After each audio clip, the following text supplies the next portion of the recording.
Howdy, folks. Welcome to Redneck Gone Green. I'm your host, David Cobb. I am the redneck, and you bet I've gone green, and I'm trying to get you to do it too. And as a reminder on this program, when we talk about going green, we ain't talking about mere environmentalism. We talking about something deeper. We're talking about deep ecology, the interconnectedness of all of life. And whether you come at that from a hard science Western perspective or you come at it from a deeply feminist eco spiritual perspective, or like me, you say those are both perfectly valid ways of understanding the reality of the world, I'm here to tell you that we are all connected in this web of life, and whatever we as humans do to that web, we are ultimately doing to ourselves. And y'all, we got to be honest. We doing it wrong. We're literally commodifying Mother Earth faster than she can replenish herself. And as if that ain't bad enough, and that's pretty damn horrible, we are also creating a racist, sexist, and class oppressive world order with the plunder and pillage of Mother Earth. And that's why here on Redneck Gone Green, we bring you voices of people who ain't just talking about it, but actually doing something about it. And it is with that I am really excited about this show. And let's now bring in our good friend and co-host Shane Knight. Hey Shane, how you doing, brother? For Monday, I'm doing pretty good, David. How about yourself?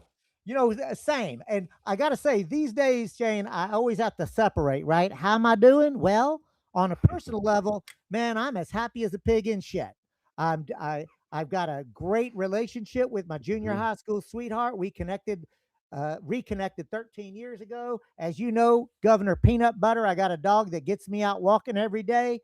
I do meaningful, productive work. Every box is checked. There you go, my friend. But I'm living in some existential dread right now, right? The ecological collapse is accelerating.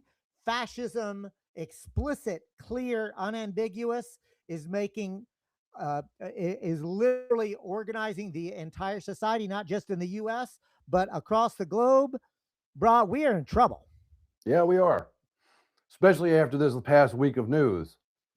Man, this past, Uh, look, go, hit it. I, Like, I I don't even know where to get started. I mean, everything from the feds infiltrating the Fulton County courtroom or courthouse to pick up those ballots.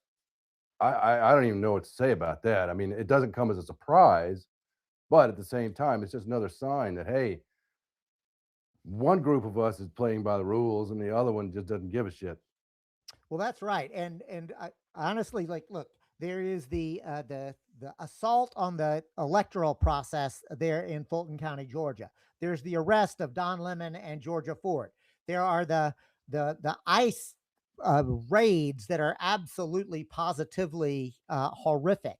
And there's a general strike that is moving forward. And you know what, Shane? Usually you and I banter a little bit, but our guest this week, man, he is perfectly positioned to talk about all this and more, not just to criticize it, but to Mhm. answer the existential question, what is to be done? Y'all, it is my distinct pleasure to welcome Joshua Dedmond to Redneck Gone Green. Joshua is like us, Shane, a Southern boy through and through.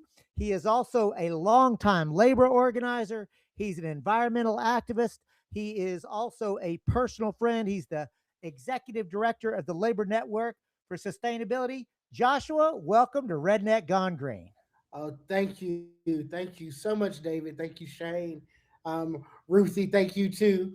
It is my distinct honor and pleasure just to sit back and shoot the breeze with y'all on this evening where I am and this afternoon over on the West Coast. So I'm grateful for this opportunity. And there was just so much illuminated in you all's opening. Um, David, I appreciate as a Black Southerner the idea of starting with joy. Like in my old church tradition, they'll say, out of all the things I've been through, I still have joy, and I think that joy and love are still the key proponents and attributes of what is to be done. This radical notion of love, but not absent, like not this, you know, distant love that is just makes you feel good or anything like that, but love that calls you to uh, a prominent responsibility of taking care of yourself and the ones around you, your locale. Um, and so you started with that type of joy, and moved into this responsibility of this moment, of this political moment, this socioeconomic moment, this rise of authoritarianism. And if we don't start practicing that love and moving our boots and moving our asses, then we just may be in the dystopian future that we fear. Oh my goodness, Shane! I told you was going to like Joshua Dedmond, didn't I?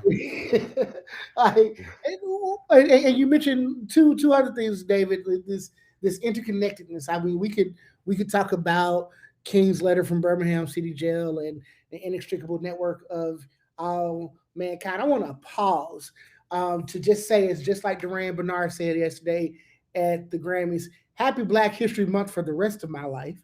Um, and so I want to and you illuminated, David, just in your opening, the idea of these radical practices, this the eco-feminist, eco-socialist lens that can be developed in this age where a whole bunch of contradictions are being called to the floor. All contradictions are being called to the floor. Generations like are questioning what the hell is going on. What was my expectation?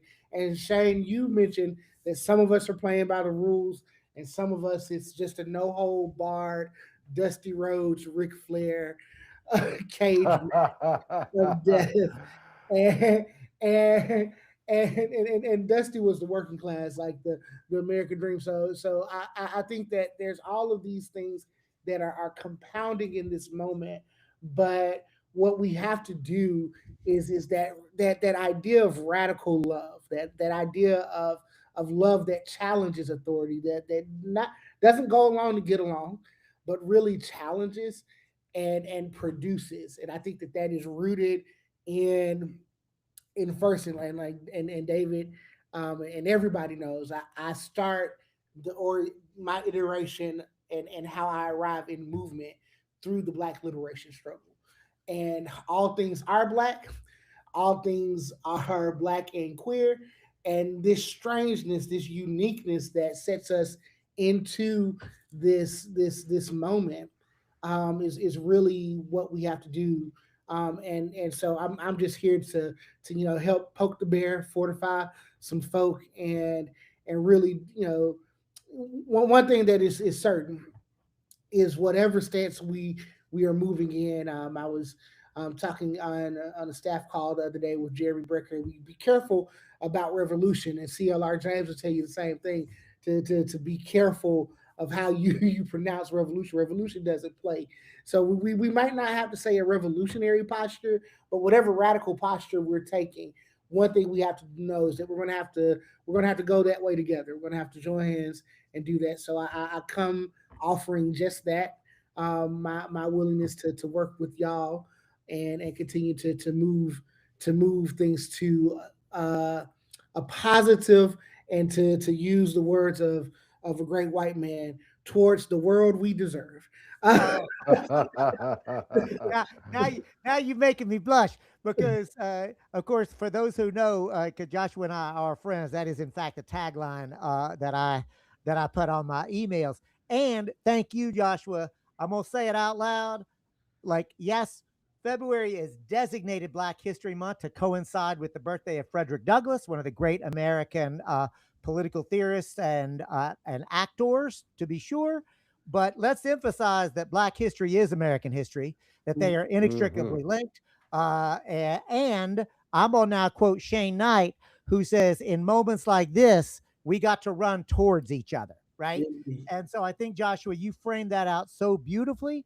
And what I want to do is take a moment to acknowledge how you entered the space as an unapologetic Black liberationist and as somebody who comes out of liberation theology.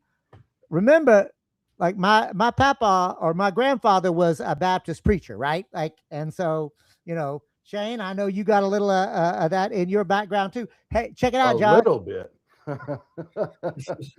Shane, why don't you introduce yourself to Joshua? Because two Mississippi boys ought to know each other. That's right. That's right. See, my father was a Southern Baptist preacher, and I grew up mostly in Southwest rural Mississippi in a town called Roxy. It's Okay. near Bude, Meadville, east of Natchez by about 35 miles. Went to high school actually in Kosciuszko, Mississippi. It Wow. was dead center of the state. But yeah, my father was a Southern Baptist preacher and was sort of ostracized from the community because he liked black folk. That'll do it in Mississippi. Yeah, yeah, yeah. Well, look, and Joshua, like again, I gave just a teensy bit. I'm going to invite you to introduce yourself to the Redneck Gone Green audience because you really do have an amazing history and trajectory. So just like I got Shane to introduce himself to you, I'm going to invite you to introduce yourself not only to Shane but to the Redneck Gone Green audience. Well, I appreciate that again, Shane. I'm Joshua Dedmond. I use he, him pronouns. I am from the great capital city of Mississippi, Jackson, Mississippi, also known as Eversville.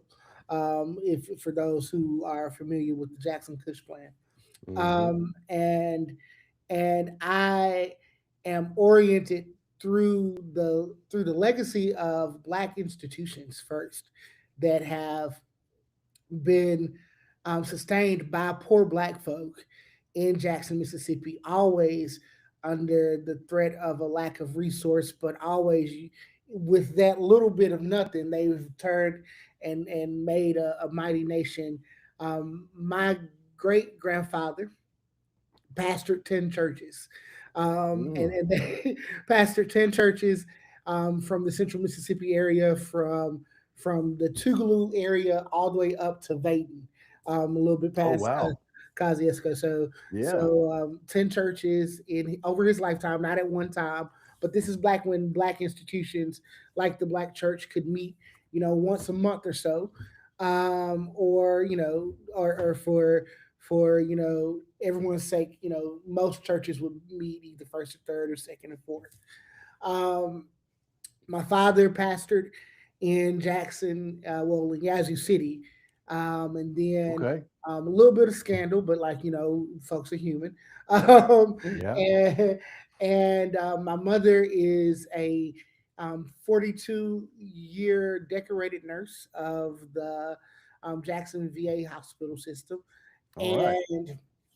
and so she was also out of those Black institutions, two high schools, one named after the Black Secretary of State of Mississippi, Jim Hill, Secretary of Education, Jim Hill, and then the other, Lanier High School. My mother went to Lanier High School. There's this great and lasting alumni presence of Lanier High School. So many Black folks went there, and so she comes out of Lanier. She was the first set of students to mandatory desegregate Murrah High School.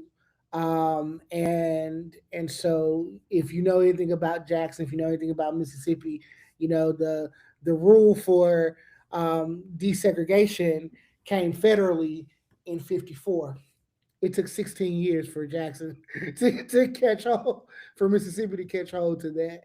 And so in the spring of 1970, they displaced students who had gone to Black high schools for Black schools for all of their education career, and then did the courageous thing to put them over into schools with white folks. So my mom does not claim her high school. I do, but I'm the class of 2005. She claims um, Lanier High School. And so it's and in that vestige, continuing in Black institutions, I went to Tougaloo College, founded in 1869 by the American Missionary Association, on the Bodie Plantation. Black folks again taking a little bit and still moving within the confines of how to love themselves and how to love the land and cultivate freedom for themselves. Because freedom ain't nothing that just comes by osmosis, nor does it come by lip service. It comes by real work, and hard work. And so um, I'm proud to be in that lineage. And I started preaching at 14. So, by the way, Ooh. so I was one of those childhood Holy Ghost anomalies. Uh, y'all know about the Holy Ghost.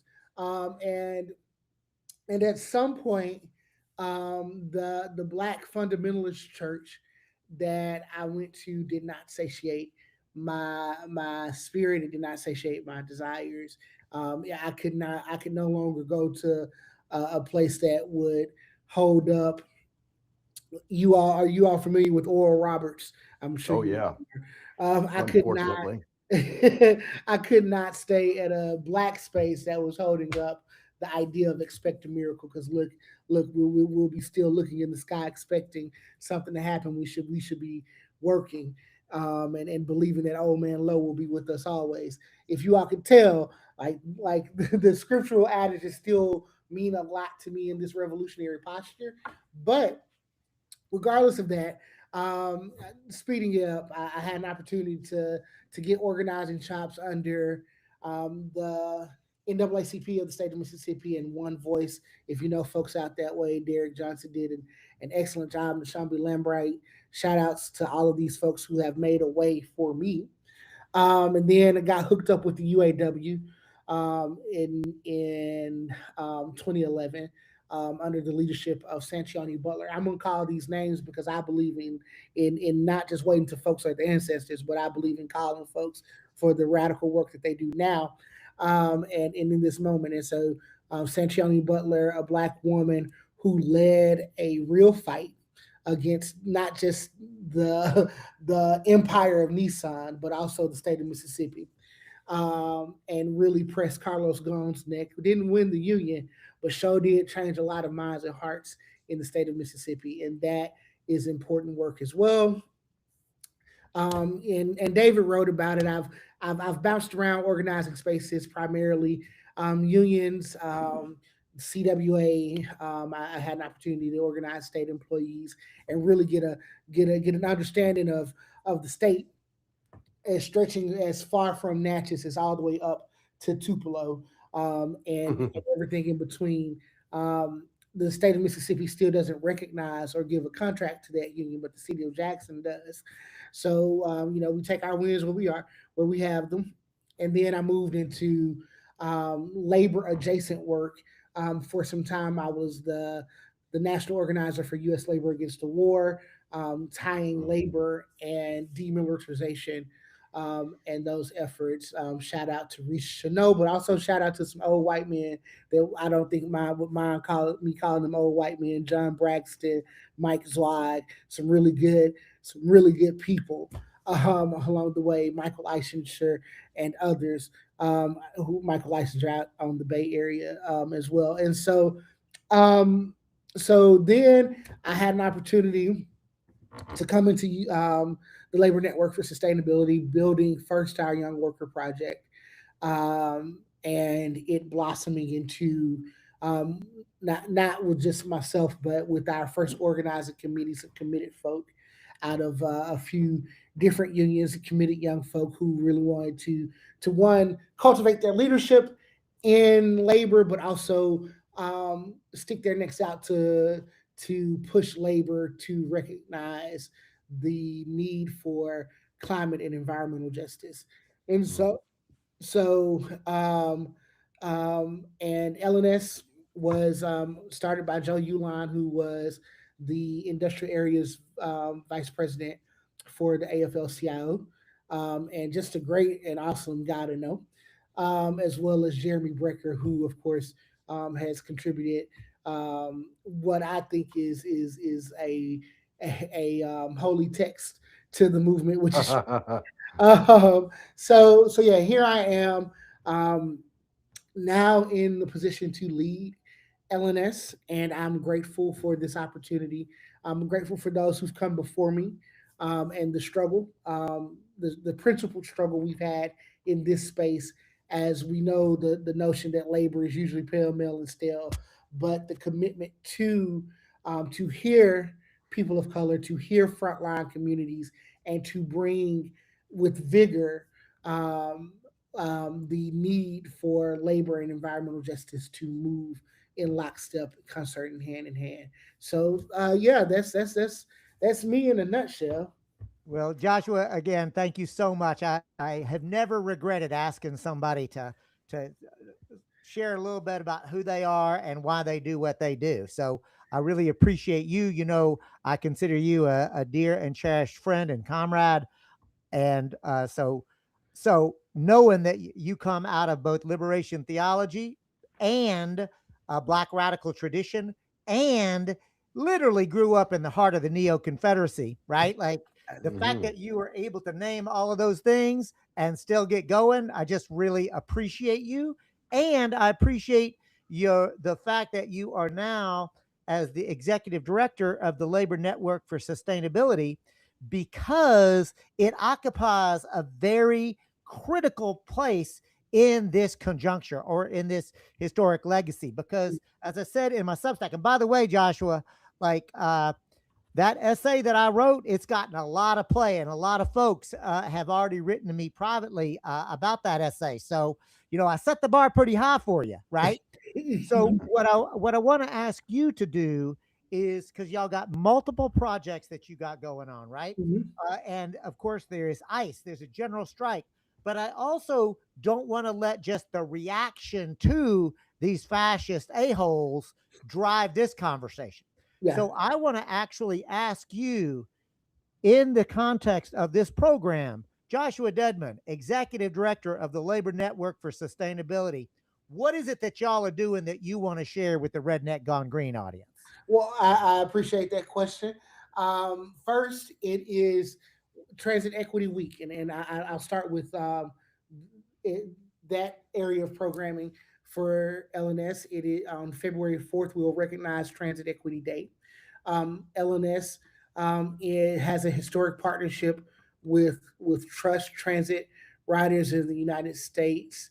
Um, and the National Campaign for Transit Justice and other spaces to really craft and build more traction towards Transit Equity Day, recognizing Transit Equity Day is on Rosa Parks' birthday, February 4th, and really wanting to build this notion that equitable and fair accessibility to transit is a needed thing for so many reasons.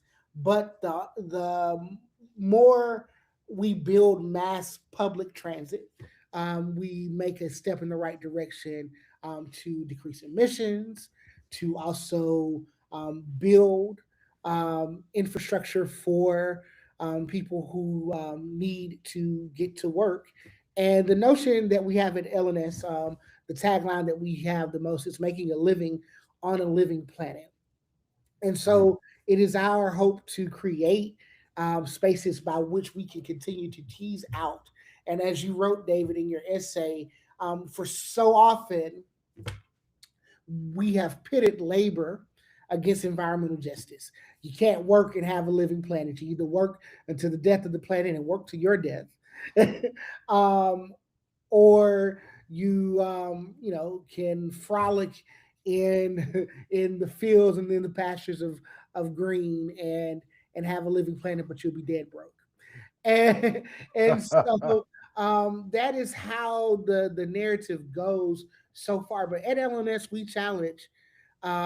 that we challenge that notion, knowing that we could work for first, as you again mentioned in your essay. Your essay summed up all of my point from Tony Mazaki's idea of a just transition first, and I appreciate your laying a just transition, not just with Mazaki, but also predating Mazaki in understanding South African struggles, moving out of Hmm. mines, moving out of extractive industry, and how do we actually build a regenerative planet. I'm going to call on a couple of names throughout this moment. I want to call on the name of Norman Rogers, who's the vice president of USW 675 out in Los Angeles, who who says that we are trying to get workers to see the horizon, and folks can vision the horizon, this big vast horizon, and they realize it's a fucking cliff.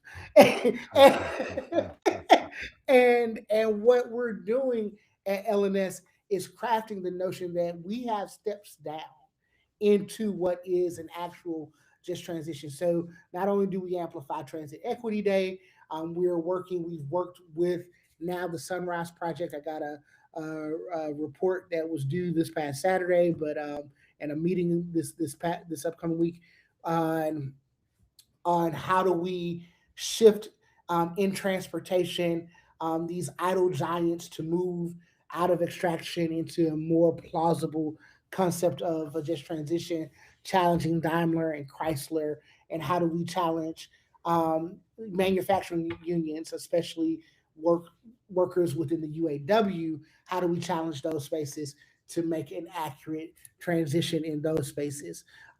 We have sweet spot unions all the way to the difficult task of the building trades. And the difficult task in the building trades is getting the trades to realize that we can build anything on the planet. Can we build what will sustain us? And so actualizing that transition, but we realize that that is easier said than done. And what we need to do is deep relational work, building deep relationships within the EJ movement, within the climate movements, within the big greens, from the Sierra Clubs to Greenpeace, all the way to the frontline communities. I have the privilege to be on the board for the Climate Justice Alliance, and we understand that climate justice is fraught now with the challenge that the state has said that climate workers are Antifa. um, and so Can I so just take a moment to just say, remember, y'all, Antifa stands for anti fascism. And I thought we were all anti fascist in the US. You know what I'm saying? Like, did we have a world war over that? It's funny. Everything is laced in contradictions. Jim Crow, in which is a very U.S. thing, a very U.S. Southern thing, is the inspiration of Nazi Germany, and Nazi Germany at this point is the inspo and the infographic for the present age we're living in, and so I will you know, say this too, Joshua. I'm here to say, as a proud Southerner, that the lack of not punishing the Confederacy is Mm. part of what we're dealing with now, right? And I there, mean that as a proud white, I got the pigment I have, but I'm here to say that those traitorous bastards were not properly punished, and the culture, and if the Reconstruction had continued, before, like, we would be living in a different world today. That needs to be said. that, that, I that, that, agree wholeheartedly, man. I've been saying the same thing for years. I don't understand why that war ended and they were allowed to erect monuments mm, to very disturbing individuals that lasted. And still, if you go to Vicksburg, Mississippi, mhm. there's an entire fucking park dedicated to it, and they won't take it down. Not like what they did in Richmond down Monument Avenue a few years back when they tore those monuments down. It's still alive and well, and that whole mentality just persists generation after generation. And I'm sick and And tired of it. I'm sick. I that, grew up thinking, one day I'm gonna outlive all these old racist bastards, and now I'm looking at their grandchildren going, nope, nope. yeah, the granddaughter of the murderer of Goodwin, Cheney, and Schwerner, those valiant SNCC organizers during 1964. Their granddaughter has the opportunity to be the the in the governor's administration at the state level Mm. of Mississippi. And so, yeah, you don't really outlive it, especially you really can't outlive stuff that you've lived trying to hide, trying to to to wash under, as if these things did came so easily, and to continue to whitewash, and take the power out of the idea of struggle. And we mentioned Black liberation and liberation theology, David. Um, and one thing that is laced in Cohn's assertion is not a moment to forget and live past, but to live and accept that wound in such a way by which it becomes informative is some of the premise of liberation.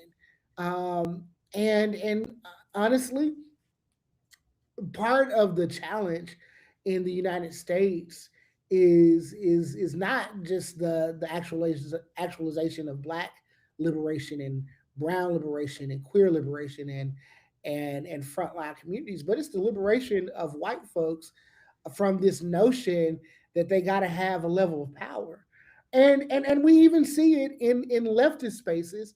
This notion sometimes that that my analysis is correct. And I remember the Black Panther silhouettes from Ivory Phillips, um, and who was the minister of of of art for the Panthers. Um, and there's this silhouette of an old Black woman, and she has groceries by her feet. And she says, now that I have food, I can think about voting. And so there's just real physical and material reality that we have to start to assert together, or else we won't be able to undo or challenge properly, because there will still always be the notion that someone who is white can come into into our spaces and be the authenticated voice. And so we got to challenge that. We got to challenge that in a way by which we're willing to live in front of each other, that we're willing to love each other in such a radical way that we can tell folks the truth, and and not be rubbed or put off by it. And so yeah, like it's really hard to outlive these things when we talk about the Holy Ghost, the promised paraclete. I will always interchange between if we're talking about theology or movement. But if we're talking about the Holy Ghost, like some of us need a soul revival, and that's what we're missing sometimes is this captivating captivation of the soul that says, like, listen, I love these folks, I want to learn from them. This is the most profound organizing moment this nation has seen in history. I still feel is the 1960s um, Black Liberation Freedom Summer movement in the state of Mississippi, where young folks didn't come and say, "Oh, I got this great deal of analysis for you, and I can solve this issue." It was now Fannie Lou made sure that you were going to sit, like Ella made sure that you were going to sit and learn and be with the people. And that's also something that we hope that we can achieve at LNS, is this real time spent in relationship work, where some of the mistakes of the labor movement moving into communities or pushing communities out or not listening to them can be partnered with frontline communities, partnered with frontline voices, and building more of an interconnectedness. The same for the big greens. If we can bring those relationships to the frontline level, and to realize this notion that most of us are frontline community folks, and frontline community folks are also frontline workers. These same folks who are living in these environments that living in Cancer Alley, these same folks are working not only in these facilities, in these liquid natural gas facilities, in these petrochemical facilities.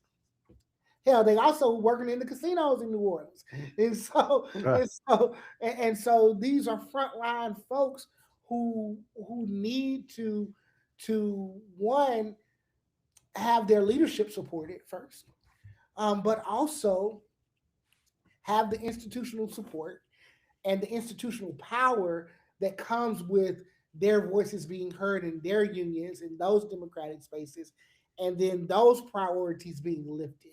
Too often, we see labor acquiescing to capital, and I think that that is is a challenge that we at LNS often challenge. It's not saying that folks don't want to make money and folks don't want good jobs. It is just making sure that labor is on the right side of the movement, and that's what we're hoping to do at LNS. And as always, you pack a punch, Joshua. I do want to take this moment to lift up Ella Baker, who famously said, "Strong people don't need such strong leaders." That philosophy that emphasizes the grassroots empowerment and collective action and shared decentralized leadership being more effective than charismatic top-down authority. And again, I appreciate how you always consistently lift up and name voices and people. So for me, Ella Baker is one of those that like resonates for me. And of course, Fannie Lou Hamer, sick and tired of being sick and tired. Like all of that is true. And when you mention the Panthers, I have got to lift up the original rainbow of Fred Hampton, who brought together the Black Panthers and the Young Lords, Mhm. Puerto Rican and Chicano organizers, and if y'all didn't know this, also the Young Patriots, white Mhm. hillbillies living in Chicago who had come up from Appalachia. And Joshua, these folks were wearing Confederate flags originally on their denim, right? And Fred Hampton was once asked, because there are photographs of it, and Fred Hampton was once asked, "How are you going to be there with these people?" And Fred said, "Listen." And he was talking specifically about High Thurman, who I personally know. He's an elder now, of course, but he said, "I know High. He is a good human. He's a good fella. He is confused, but he is trying to find a way to express himself. Mhm. And I know who he is, and he's going to get past that. But I also know that the boss man and the cops are beating his ass and got the boot on his neck. High is with me, and I am with High." And it just makes me remember the ability to see the compassion and the connectedness, to be willing to name white supremacy and capitalism and heteropatriarchy, but to do it with love, right? Like back the way you first started this thing, y'all. Like we got to be truth tellers. We got to be fierce truth tellers. We got to talk about white supremacy and the need to dismantle it, just like we have to talk about capitalism. Yeah. And at the end of the day, the thing that I love about the Labor Network for Sustainability and all the different work y'all do is the ability to break it down without dumbing it down.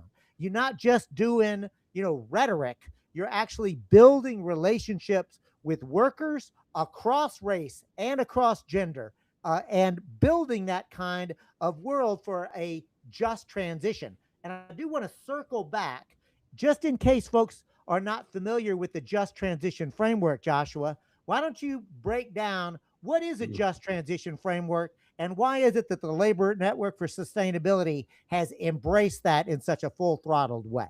I'm grateful. I'm learning that the framework of a just transition is for some very difficult, because there's just kind of the vice grip, the death grip on what is the old and what's been working.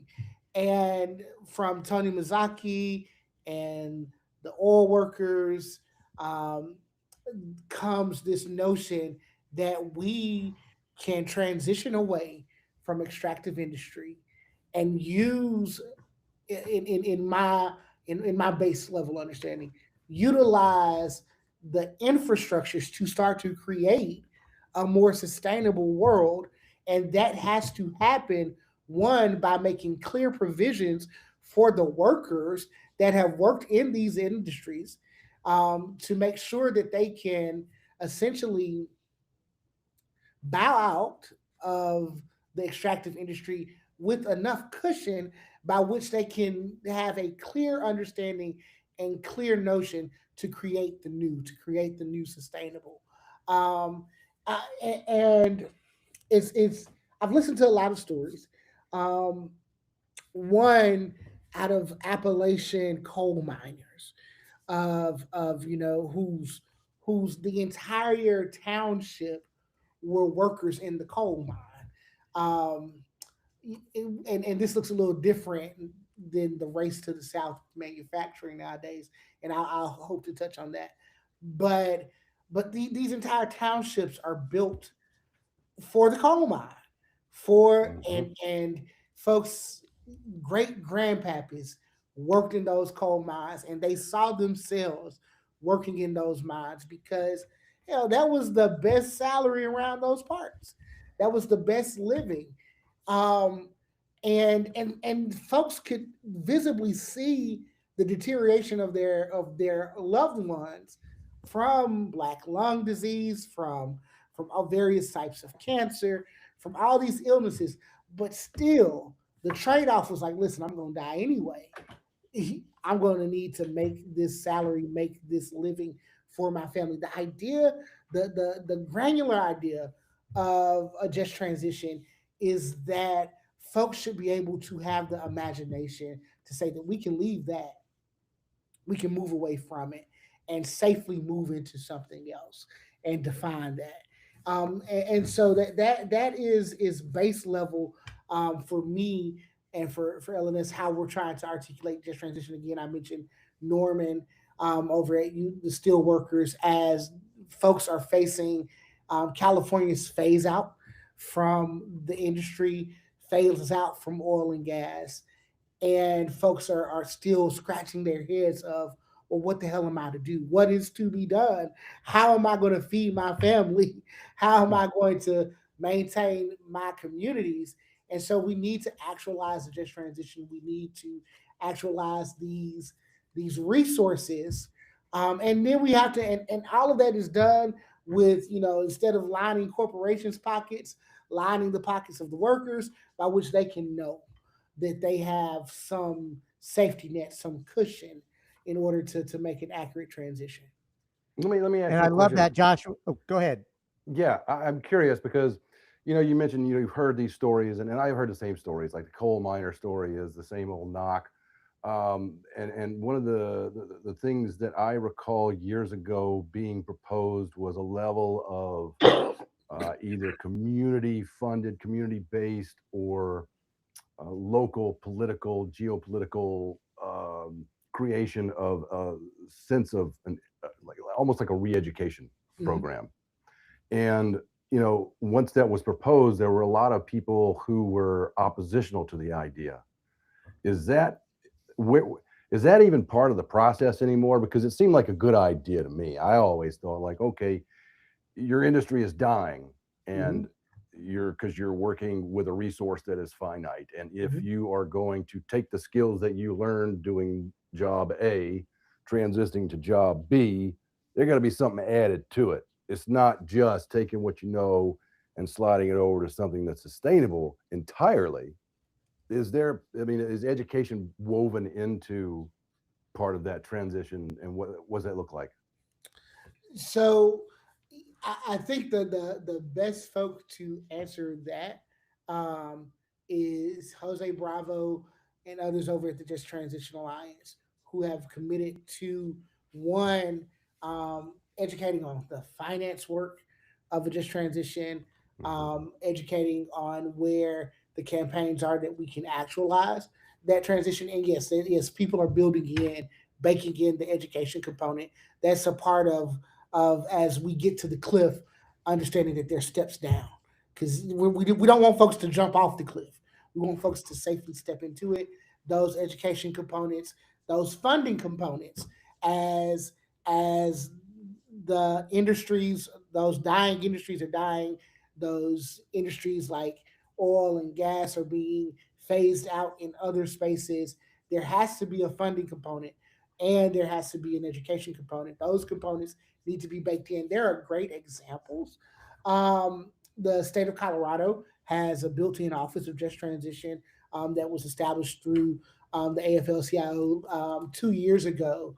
Wait LNS a had, minute, hold on, Josh. Like you just, I had no idea about this. Could you back up just a second? Because that's a big deal. Like, that is a Mhm. that is a big deal. And 2 years ago, LNS had the opportunity to be in Denver, and we did a small convergence on Colorado's just transition, and we learned lessons from both the labor component, which Dennis Daughtry is and I'm sometimes murder his name, but I'm a Missis like I'm a Mississippi Louisiana, and so we get real French Spanish around here, um, but Dennis Daughtry, and he's the chair of the State Labor Council AFL-CIO in the state of Colorado. They have a built-in office on the state level of just transition, still in some of its early inclinations, but still working. And the first thing when I've had a few meetings with Dennis, he echoed that it wasn't labor alone. It was labor and the Greens. It was labor and EJ. It was labor and CJ, and it was labor and community folk who actually established this office.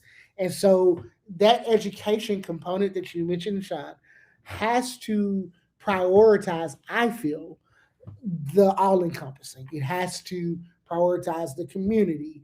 It has to prioritize because where are folks going to go? What are folks going to do? It has to prioritize not only the existing skill set, but fostering, as you mentioned, a new skill set, or are these skill sets able to be transferred to a new position, like articulating and building all of that. And so it's I guess it's needless to say that the world of a just transition is vast, and we need folks working on every level, even at the micro level.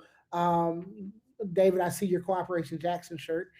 For folks who do know, I was at once program director over at Cooperation Jackson, and even Cooperation Jackson has a revolutionary just transition framework to move folks who within the state of Mississippi, for instance.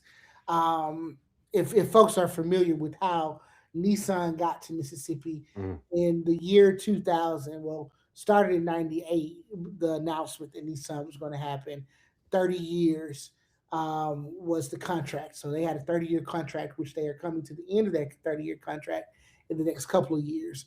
The state of Mississippi trained Nissan's first set of employees.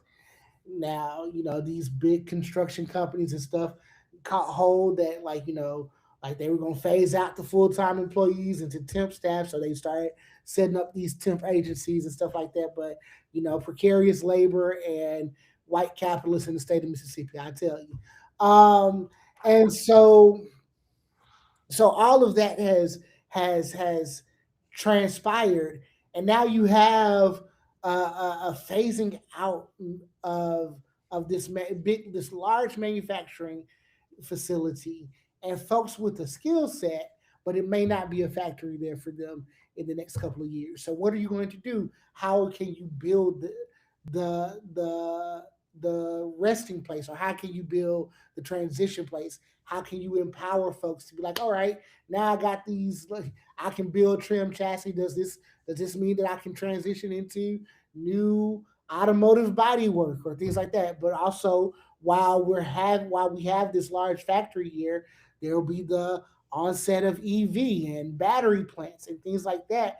And so, how do we really articulate what will come next? Just transition has so much to do with the imagination of the future and the imagination of the worker, that we have to stay colorful in it, I believe. I'm glad you mentioned the Nissan plant because I remember distinctly having friends in high school because it was pre 98. And I remember in 95 and 96 when that was starting in Northeast Mississippi, where they began training workers for that factory. one of which happened to be a good friend of mine that's still working there today. Dropped out of high school to go. And yeah, I mean, I think he thinks he's going to retire, and he may be right, but I'm not going to hold my breath for that for him. But it's a decision a lot of folks are going to be facing. Yeah, it is a decision. Um, I, I know great workers at Nissan that have spent long careers there, and you know without the power of the union, how do you protect the pension? No, Yeah. you can't, right? Let's be clear about that. And look at here, Josh. You and I are friends, right? But ABO, always be organizing. So I'm gonna ask you in front of what will be thousands of people who watch this, brother. Will you give me an introduction to somebody over at the Colorado Office of Just Transition? Because I'm thinking to be heading into Denver for some May Day events, and I would love to get a warm introduction from you to the folk over there. So there is the CWRU coalition, and there I now you're gonna make me open up my my laptop. But I'll give you an introduction to that coalition that's working on like all of their state legislation, as well as Dennis Dortry himself. Yeah, you're the best, Josh. And the other thing is, man, this conversation is flying. We only got 9 minutes left in the show, so I do want to give an opportunity for you, Joshua, to talk about in what way, in what manner, and to what extent the Labor Network for Sustainability is participating in some of the calls for work stoppages, like because again, y'all occupy a very unique role, and I didn't want to just do that, but I would be remiss if I did not ask you about that. I appreciate that. We do occupy this really unique niche, which I again articulate as relationship work, but as well as we do a lot of pulling and pushing, pulling folks into this dynamic, pushing folks where there can be more urgency. What we're supporting with all of these call to actions, and there are multiple.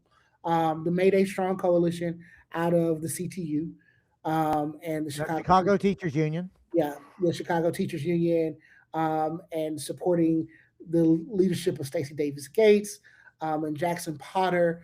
Um, Jeremy Brecker will be on an upcoming podcast on around his work on social strikes, and Jeremy is working an angle. I was talking about it today. He's really culminating all of this social movement and bringing it back into the necessity of labor and EJ to work lockstep and hand in hand in this moment. And so then also the coalition of ending fossil fuels out of the Center for Biological Diversity is also working on some upcoming actions.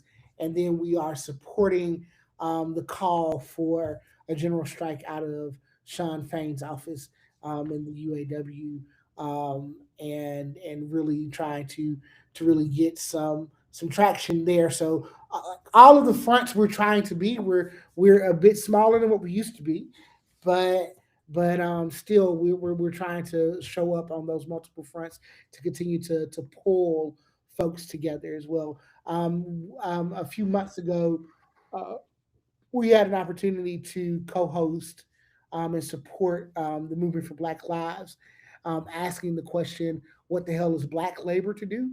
And so that was a really good conversation as well. So just so we are on multiple fronts, really trying to be a center pivot by which people can enter in and kind of spin out into the various nodes of movement that are on the horizon.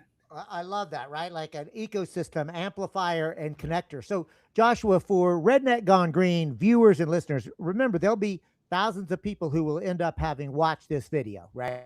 So, my question to you, to put it really plainly and simply, if somebody is listening to your voice on the podcast or watching this on video, where can they get plugged in to to be part of this growing movement for work strikes, for general strikes, to actually bring this empire to its knees?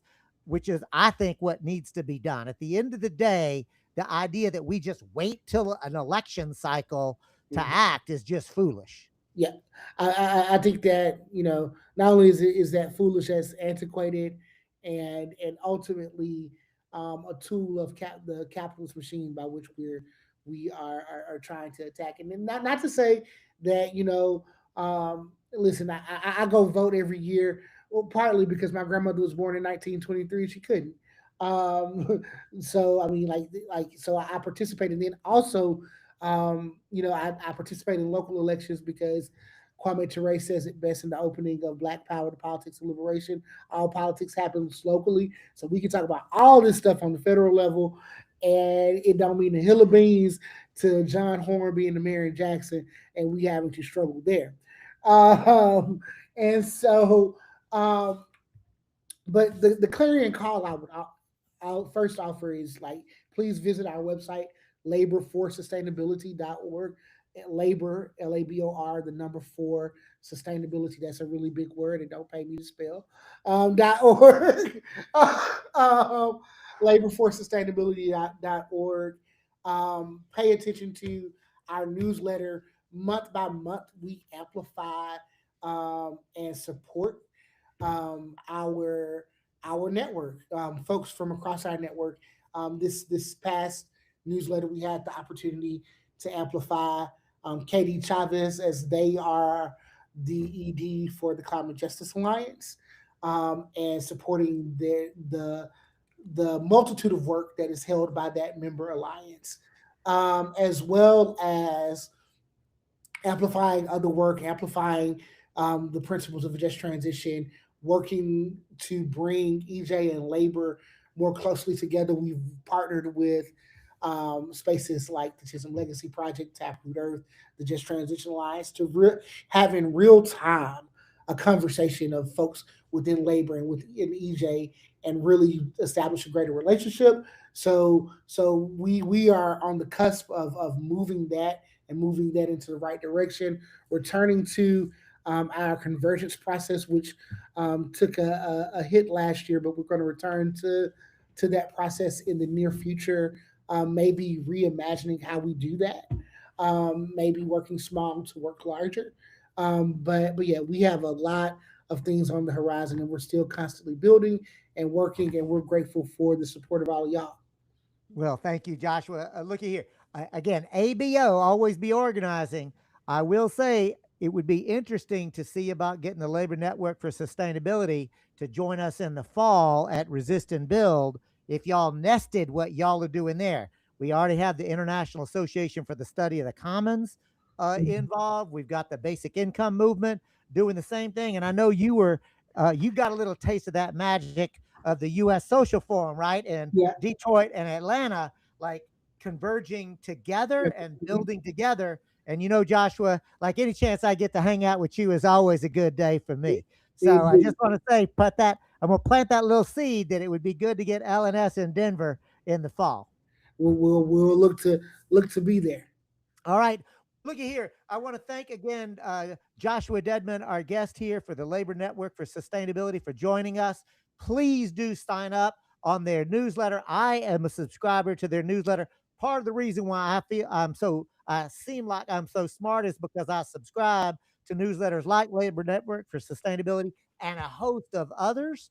And this is how we actually get ourselves informed, because if we are not aware, we cannot move strategically. So again, thank you, Joshua. I want to thank Shane Knight and the good folks over at the Democracy at Work who are giving us this opportunity to bring this forward. I want to thank Ruthie Engelkey, who is the behind the scenes, my wife and partner, who makes this whole thing go. But more importantly, y'all, I want to thank you. I mean, you, the viewer, you, the listener, you, the member of Redneck Gone Green. We are getting larger, stronger, and better organized because of you. And again, this ain't the only place for it, but there is an ecosystem of resistance. There is an ecosystem of liberation, and you got to get in where you fit in. So join us next week, where our guest will be Ajamu Baraka of the Black Alliance for Peace. So Joshua, you set a high bar for Ajamu. I'm gonna let him know, and